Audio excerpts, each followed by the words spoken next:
This is going to take a long time to fix this situation. It's going to take a long time. The narrative on the Ukrainian conflict, the narrative is going to take a long time to dismantle, because we are, although we are many and we have a lot of great alternative sources of information, media outlets, the mainstream machine, the international corporate media machine, is massive. But it's not impossible. It's been done before. We did it with Syria. It took 7 years. It took 7 years to collapse the mainstream narrative in Syria. I'm prepared to dig in for the long haul on this. It's not going to happen overnight, but we have to push like we want it yesterday. And everybody needs to kind of play a role in that. So that's the first thing. The second thing is we're told that we're not at war with Russia. Our governments are saying we're not at war with Russia.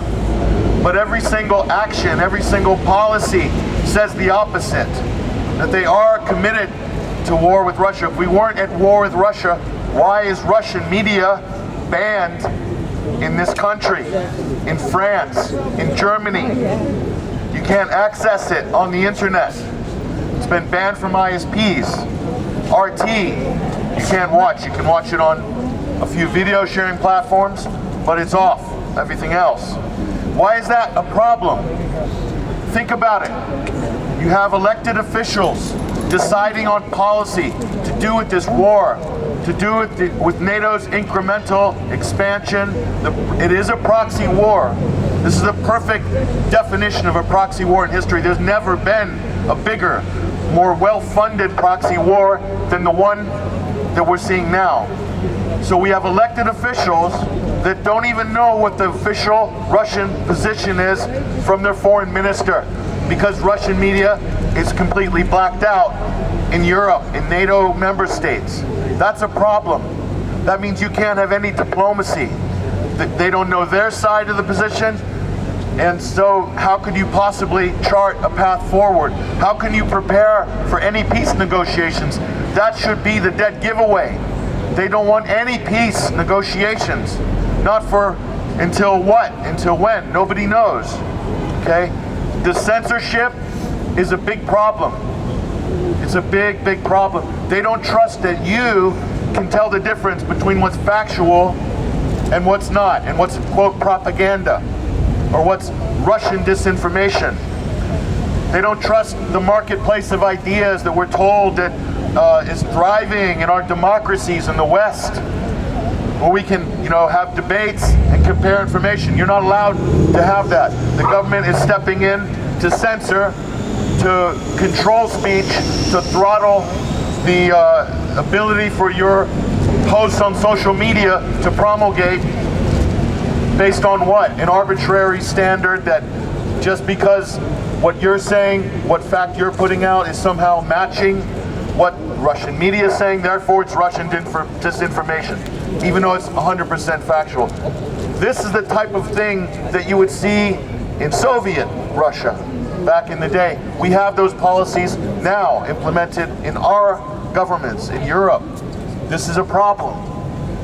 So they're saying no ceasefire, no peace negotiations until such a time that Ukraine is doing better in the war, and then maybe we think that they'll be in a better place to have more leverage for peace negotiations.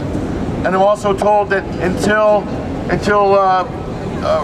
Ukraine recovers its 1991 borders and Russian troops leave Ukraine. And people say it's simple. If you want peace, Russian troops need to leave Crimea, they need to leave the Donbass, they need to leave Kherson, they need to leave Zaporizhia, and then we can have peace negotiations. That day will never come, because that horse has already bolted.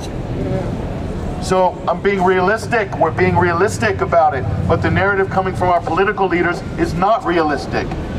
It's almost like they're carrying on in a fantasy land where they have the ultimate business model for weapons sales. No sacrificing NATO troops, but endless supply of arms, refilling NATO member states, getting rid of all the Soviet arms from Eastern European countries, and replacing them with brand new American jets, brand new German tanks. Okay? NATO is a giant protection racket. That's what it is.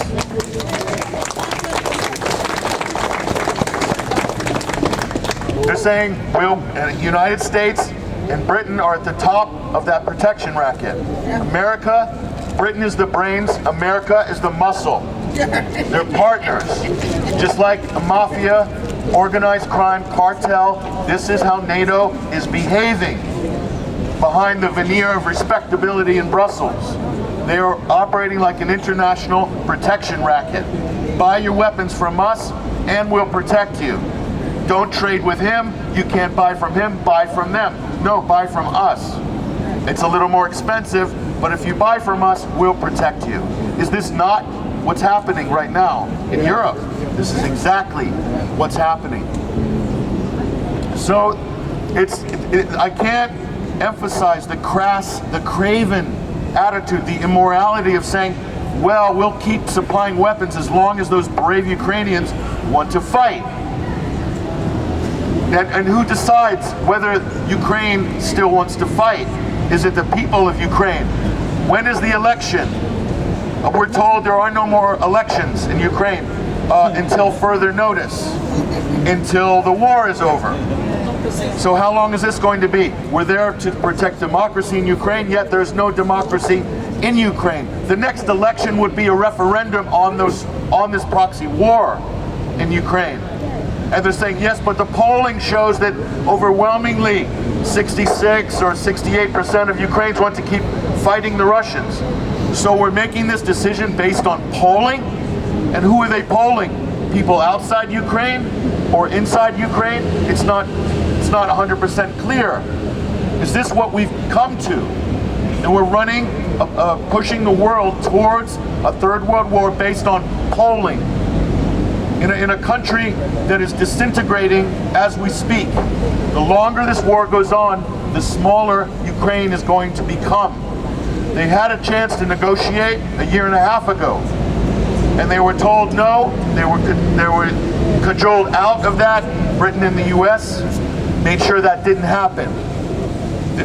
They had two opportunities through the Minsk Accords, 8 years, to negotiate a settlement to prevent this war from happening. And the European powers that were there to guarantee it sandbagged it. And they've even admitted that, Francois Hollande and Angela Merkel, and to buy time to arm Ukraine up to NATO standard. And they're planning a Tet offensive against Donbass. This is beyond debate. This is fact. Russia intervened. They could have intervened early. They intervened in February of 2022.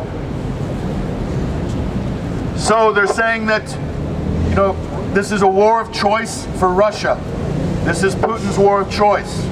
That Vladimir Putin woke up one day and wanted to rekindle the glory of the former Soviet Empire on February 24th, 2022, and ignore anything that happened before that date on the timeline. That's how narrow and how small the narrative that's been constructed for us to navigate this issue through a very small and narrow frame argument by our governments, by our mainstream media. The fact is, there was a violent coup in 2014 by the United States, by the EU. That's a fact, non-negotiable. It happened.